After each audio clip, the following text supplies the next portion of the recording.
ಓಂ ಶಾಂತಿ. ಕಾರ್ಯಕ್ರಮಕ್ಕೆ ಎಲ್ಲರಿಗೂ ಸ್ವಾಗತ. ಇವತ್ತು ನಾವು ಒಂದು ಬಹಳ ಇಂಟ್ರೆಸ್ಟಿಂಗ್ ವಿಷಯದ ಬಗ್ಗೆ ಚರ್ಚೆ ಮಾಡೋಣ. ನಮ್ಮ ಮುಂದಿರುವ ಈ ಬರಹ ಒಂದು ಸರಳವಾದ ಆದರೆ ತುಂಬ ಆಳವಾದ ಪ್ರಶ್ನೆ ಕೇಳುತ್ತೆ. ನಾವು ಯಾವುದೇ ಒಂದು ಕೆಲಸ ಅಥವಾ ಸೇವೆ ಮಾಡುವಾಗ ಅದರಲ್ಲಿ ನಾನು ಮಾಡ್ತಿದ್ದೀನಿ ಅನ್ನೋ ಭಾವನೆ ಇಲ್ಲ ಅಂದ್ರೆ ಯಶಸ್ಸು ಯಾಕೆ ತಾನಾಗಿಯೇ ಸುಲಭವಾಗಿ ಸಿಗುತ್ತೆ? ಹೌದು, ಇದು ಕೇಳೋಕೆ ಸರಳ ಅನ್ಸಿದ್ರೂ ನಮ್ಮೆಲ್ಲರ ಅನುಭವದ ಮಾತು ಅಂತ ಅನ್ಸುತ್ತೆ. ನಾನು ಅಂತ ಅನ್ಕೊಂಡಾಗ ಒಂದು ಕೆಲ್ಸ ಒಂಥರ ಭಾರ ಅನ್ಸುತ್ತೆ. ಅದೇ ಕೆಲ್ಸವನ್ನ ನನ್ನ ಕೈಲಿ ಯಾರೋ ಮಾಡಿಸ್ತಿದ್ದಾರೆ ಅಂತ ಅನ್ಕೊಂಡಾಗ ಹಗುರ ಅನ್ಸುತ್ತೆ.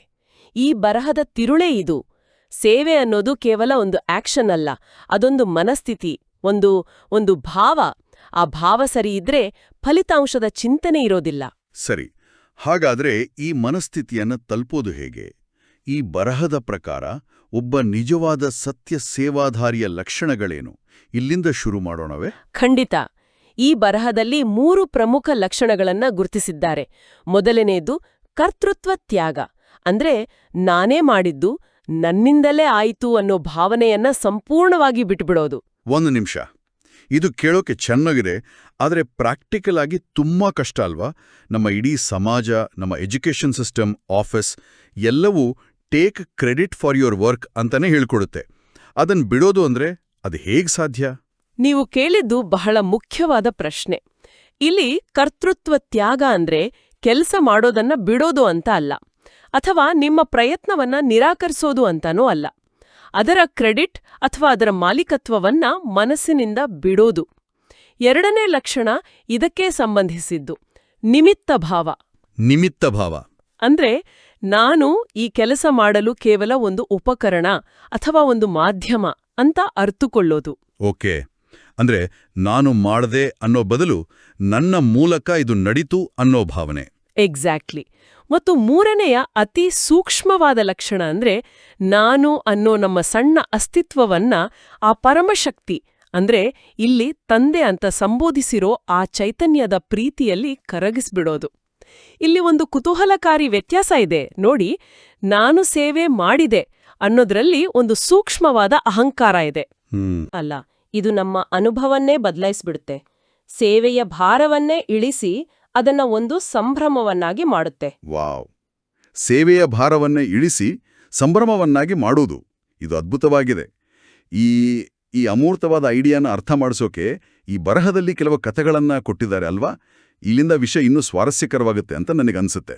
ಹೌದು, ತತ್ವಗಳನ್ನ ವಿವರಿಸೋಕೆ ಕತೆಗಳಿಗಿಂತ ಉತ್ತಮವಾದ ಮಾಧ್ಯಮ ಬೇರೆ ಇಲ್ಲ. ಮೊದಲನೇ ಕತೆ ಒಂದು ದೀಪ ಮತ್ತು ವಿದ್ಯುತ್ನದ್ದು. ಓಕೆ, ಒಂದು ದೀಪ. ನೋಡೋ, ನಾನೇ ಇಡೀ ಕೋಣೆಗೆ ಬೆಳಕು ಕೊಡ್ತಾ ಇದ್ದೀನಿ, ನಾನಿಲ್ದಿದ್ರೆ ಇಲ್ಲೆಲ್ಲ ಕತ್ಲು ಅಂತ ಒಂಥರ ಹೆಮ್ಮೆ ಪಡ್ತಿರುತ್ತೆ. ಹೌದು. ಹಾಗೆ ಇದ್ದಕ್ಕಿದ್ದಂತೆ ಪವರ್ ಕಟ್ ಆಗತ್ತೆ. ಹೌದು. ಇಡೀ ಕೋಣೆ ಕತ್ಲಾಗತ್ತೆ. ದೀಪಕ್ಕೆ ತನ್ನ ಅಸಹಾಯಕತೆ ಅರಿವಾಗತ್ತೆ. ತಾನು ಕೇವಲ ಒಂದು ಗಾಜಿನ ತುಂಡು ಅಷ್ಟೇ ಅಂತ ಗೊತ್ತಾಗತ್ತೆ. ಸ್ವಲ್ಪ ಹೊತ್ತಿನ ನಂತರ ವಿದ್ಯುತ್ ವಾಪಸ್ ಬಂದಾಗ ಮತ್ತೆ ಬೆಳಕು ಬರುತ್ತೆ. ಆಗ ಇದರ ಪಾಠ ಏನು ಅಂತ ಸ್ಪಷ್ಟವಾಗಿದೆ. ದೀಪ ನಾವು, ವಿದ್ಯುತ್ತು ಆ ಪರಮಶಕ್ತಿ. ಆದರೆ ಇಲ್ಲಿ ಒಂದು ಪ್ರಶ್ನೆ. ನಮ್ಮ ಟ್ಯಾಲೆಂಟ್, ನಮ್ಮ ಸ್ಕಿಲ್, ನಮ್ಮ ಹಾರ್ಡ್ ವರ್ಕ್ ಇದೆಲ್ಲದಕ್ಕೂ ಬೆಲೆ ಇಲ್ವಾ? ಎಲ್ಲವೂ ಆ ಶಕ್ತಿಯಿಂದಾನೇ ಬಡೋದು ಅಂದ್ರೆ ನಮ್ಮ ಪ್ರಯತ್ನಕ್ಕೆ ಅರ್ಥವೇನು? ಖಂಡಿತ ಬೆಲೆ ಇದೆ. ದೀಪ ಚೆನ್ನಾಗಿರ್ಬೇಕು, ಅದರ ಫಿಲಮೆಂಟ್ ಸರಿಯಾಗಿರ್ಬೇಕು ಅಲ್ವಾ?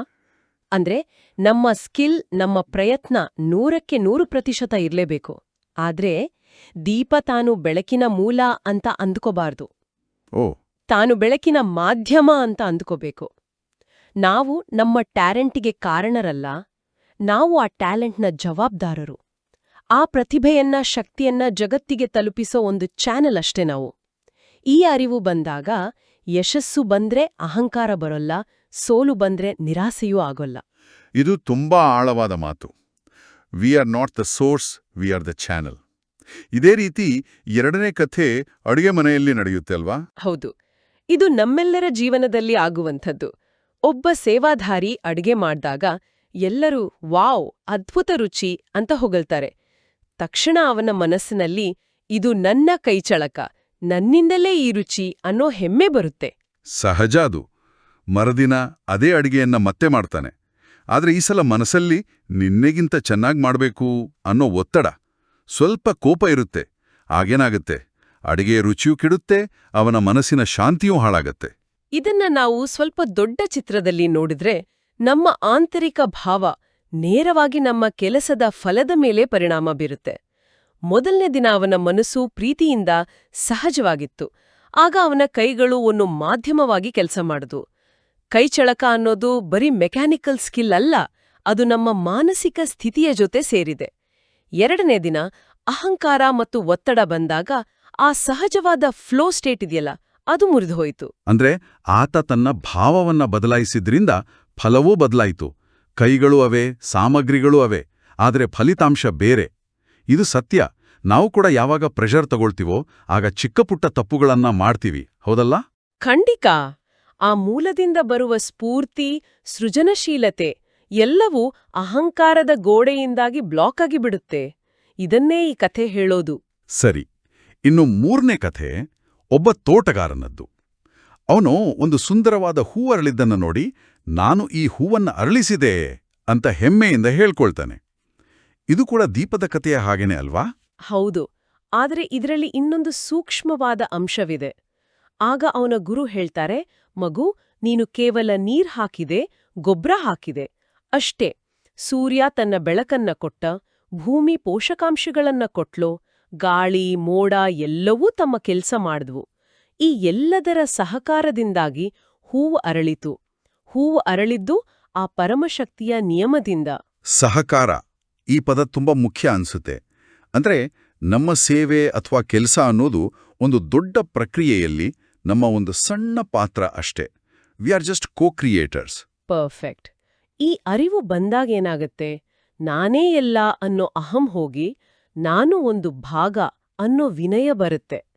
ಆ ಸೂರ್ಯನಿಗೆ, ಭೂಮಿಗೆ, ನಮಗೆ ಅವಕಾಶ ಕೊಟ್ಟ ಆ ಶಕ್ತಿಗೆ ಕೃತಜ್ಞತೆ ಹುಟ್ಟುತ್ತೆ. ಆಗ ಮಾಡುವ ಕೆಲಸದಲ್ಲಿ ಒಂದು ಭಿನ್ನ, ಒಂದು ಬೇರೆ ರೀತಿಯ ಆನಂದ ಇರುತ್ತೆ. ಕರ್ತೃತ್ವ, ತ್ಯಾಗ ಎಲ್ಲವನ್ನೂ ನೆನ್ಪಿಟ್ಕೊಂಡು ಅಳವಡಿಸ್ಕೊಳ್ಳೋದು ಹೇಗೆ? ಈ ಬರಹದಲ್ಲಿ ಏನಾದರೂ ಪ್ರಾಕ್ಟಿಕಲ್ ಟಿಪ್ಸ್ ಕೊಟ್ಟಿದಾರಾ? ಖಂಡಿತ. ಜ್ಞಾನವನ್ನ ನಿಜ ಜೀವನದಲ್ಲಿ ಬಳಸೋಕೆ ಆಗಿಲ್ಲ ಅಂದ್ರೆ ಅದಕ್ಕೆ ಅರ್ಥವಿಲ್ಲ. ಅದಕ್ಕಾಗಿಯೇ ಈ ಬರಹದಲ್ಲಿ 4 ಪ್ರಾಯೋಗಿಕ ಉದಾಹರಣೆಗಳನ್ನ ನೀಡಲಾಗಿದೆ. ಇವು ನಮ್ಮ ದೈನಂದಿನ ಜೀವನಕ್ಕೆ ಒಂದು ರೀತಿ ಚೆಕ್ ಪಾಯಿಂಟ್ಸ್ ಇದ್ದಾಗೆ. ಓಕೆ, ಮೊದಲನೇದೇನು? ಮೊದಲನೇದು, ನೀವು ಮಾಡಿದ ಕೆಲ್ಸಕ್ಕೆ ಮೆಚ್ಚುಗೆ ಅಥವಾ ಶ್ಲಾಘನೆ ಸಿಕ್ಕಾಗ. ಉದಾಹರಣೆಗೆ, ಮೀಟಿಂಗ್ನಲ್ಲಿ ನಿಮ್ಮ ಪ್ರೆಸೆಂಟೇಷನ್ ಎಲ್ಲರಿಗೂ ಇಷ್ಟವಾದಾಗ ತಕ್ಷಣ ಮನಸ್ಸಿನಲ್ಲಿ ನಾನು ಸೂಪರ್ ಅಂತ ಅಂದುಕೊಳ್ಳೋ ಬದಲು ಒಂದು ಕ್ಷಣ ನಿಂತು, ತಂದೆ, ನಿಮ್ಮ ಕೃಪೆಯಿಂದ ಇದು ಸಾಧ್ಯವಾಯಿತು, ನೀವು ನನ್ನ ಮೂಲಕ ಇದನ್ನ ಮಾಡಿಸಿದಿರಿ ಅಂತ ಮನಸ್ಸಿನಲ್ಲಿ ಅಂದುಕೊಳ್ಳೋದು. ಇದು ಒಂದ್ ರೀತಿ ಇನ್ಸ್ಟೆಂಟ್ ಆಗಿ ನಮ್ಮ ಅಹಂಕಾರಕ್ಕೆ ಬ್ರೇಕ್ ಹಾಕಿದ ಹಾಗೆ. ಸರಿ, ಹಾಗಾದರೆ ಸೋಲು ಬಂದಾಗ ಏನ್ ಮಾಡಬೇಕು? ವಿಫಲತೆ ಆದಾಗ, ಛೆ, ನನ್ನಿಂದ ಹಾಳಾಯ್ತು ಅಂತ ಆತ್ಮಗ್ಲಾನಿ ಪಟ್ಕೊಳ್ಳೋ ಬದಲು, ನಾನು ನಿಮಿತ್ತ ಮಾತ್ರ, ಬಹುಶಃ ಇದ್ರಲ್ಲಿಯೂ ತಂದೆ ನನಗೆ ಏನನ್ನೋ ಕಲಿಸ್ತಿದ್ದಾರೆ, ಇದೊಂದು ಪಾಠ ಅಂತ ಸ್ವೀಕರಿಸೋದು. ಇದು ನಮ್ಮನ್ನ ಗಿಲ್ಟಿನಿಂದ ಹೊರಗೆ ತರುತ್ತೆ ಮತ್ತು ಕಲಿಯುವ ಮನಸ್ಥಿತಿಯನ್ನ ಕೊಡುತ್ತೆ. ಹೌದು, ಯಶಸ್ಸನ್ನ ತಲೆಗೆ ಹತ್ತಿಸ್ಕೊಳ್ಳದೆ, ಸೋಲನ್ನ ಮನಸ್ಸಿಗೆ ಹಾಕೊಳ್ಳದೇ ಇರೋದು, ಇದು ಬ್ಯಾಲೆನ್ಸ್ ಜೀವನಕ್ಕೆ ಬಹಳ ಮುಖ್ಯ. ಇನ್ನು 2 ಸೂಕ್ಷ್ಮವಾದ ಸೂಚನೆಗಳಿವೆ ಅಂತ ಹೇಳಿದ್ರಿ. ಹೌದು, ಇವು ನಮ್ಮನ್ನ ನಾವೇ ಪರೀಕ್ಷಿಸಿಕೊಳ್ಳಲು ಸಹಾಯ ಮಾಡುತ್ತವೆ. ಮೂರನೆಯದು, ಸೇವೆ ಹೆಚ್ಚಾದಾಗ ನಿಮಗೆ ದಣಿವು ಅಥವಾ ಆಯಾಸ ಅನ್ಸಿದ್ರೆ ತಕ್ಷಣ ಅರ್ಥ ಮಾಡ್ಕೊಳ್ಳಿ, ಅದರಲ್ಲಿ ನಾನು ಮಾಡುತ್ತಿದ್ದೇನೆ ಎಂಬ ಭಾರ ಸೇರ್ಕೊಂಡಿದೆ ಅಂತ. ಯಾಕಂದ್ರೆ ಆ ಪರಮಶಕ್ತಿ ಎಂದಿಗೂ ದಣಿಯುವುದಿಲ್ಲ. ನಾವು ಆ ಶಕ್ತಿಯ ಜೊತೆ ಕನೆಕ್ಟ್ ಆಗಿದ್ರೆ ನಮಗೂ ದಣಿವಾಗಬಾರದು.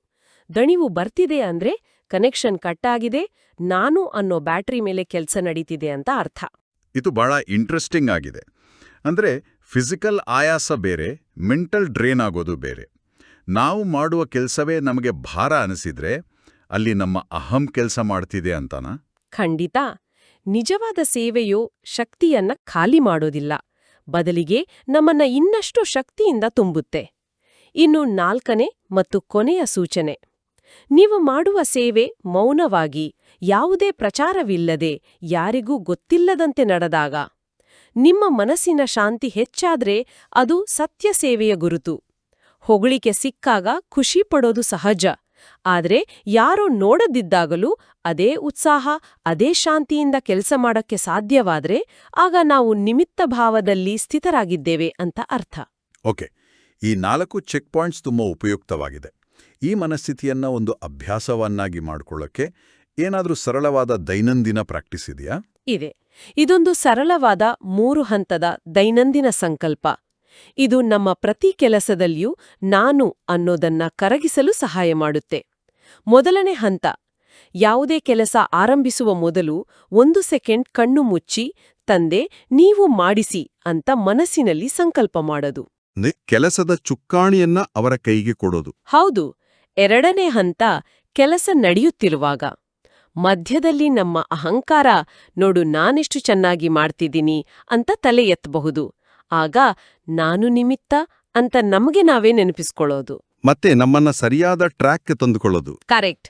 ಮತ್ತು 3ನೇ ಹಂತ, ಕೆಲಸ ಮುಗಿದ ನಂತರ ಅದರ ಫಲಿತಾಂಶ ಒಳ್ಳೇದಿರಲಿ ಕೆಟ್ಟದಿರಲಿ ಅದನ್ನ ಆ ಶಕ್ತಿಗೆ ಅರ್ಪಿಸಿ ಇದು ನಿಮ್ಮದು ನಿಮಗಾಗಿಯೇ ಅಂತ ಹೇಳ್ಬಿಡೋದು. ಇದರಿಂದ ಫಲದ ಬಗ್ಗೆ ಚಿಂತೆ ಆತಂಕ ಇರೋದಿಲ್ಲ.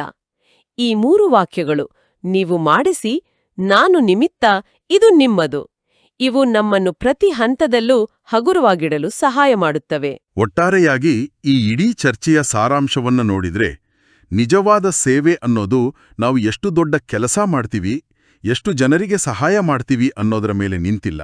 ಬದಲಿಗೆ ನಾವು ಯಾವ ಮನಸ್ಥಿತಿಯಿಂದ ಯಾವ ಭಾವದಿಂದ ಆ ಕೆಲಸವನ್ನ ಮಾಡ್ತೀವಿ ಅನ್ನೋದರ ಮೇಲೆ ನಿಂತಿದೆ ಅಲ್ವಾ?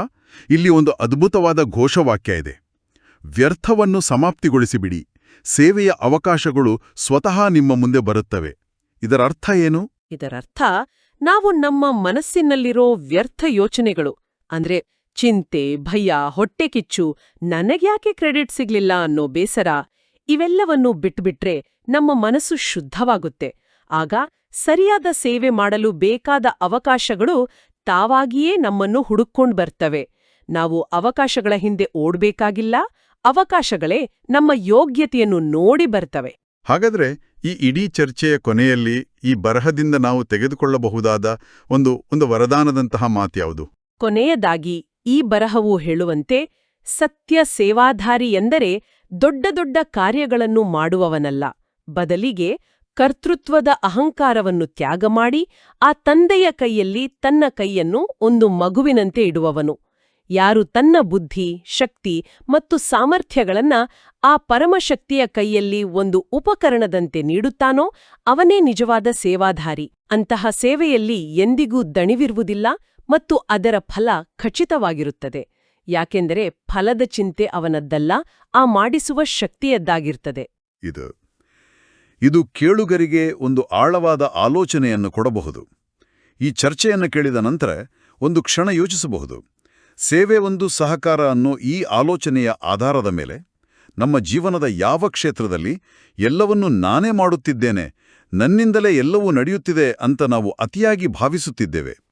ಅದು ನಮ್ಮ ಕಚೇರಿಯ ಪ್ರಾಜೆಕ್ಟ್ ಇರಬಹುದು, ನಮ್ಮ ಕುಟುಂಬದ ಜವಾಬ್ದಾರಿಯಾಗಿರಬಹುದು, ಅಥವಾ ಮಕ್ಕಳನ್ನು ಬೆಳೆಸೋದಿರಬಹುದು. ಆ ಫಲಿತಾಂಶ ಬರಲು ನಮ್ಮ ಪ್ರಯತ್ನದ ಜೊತೆಗೆ ಬೇರೆ ಯಾವ ಶಕ್ತಿಗಳು, ಯಾವ ವ್ಯಕ್ತಿಗಳು, ಯಾವ ಸಂದರ್ಭಗಳು ಸಹಕರಿಸುತ್ತಿವೆ? ಈ ಸಹಕಾರವನ್ನು ಗುರುತಿಸುವುದರಿಂದಲೇ ನಾನು ಎಂಬ ಭಾರ ಇಳಿಯಲು ಆರಂಭವಾಗುತ್ತದೆ.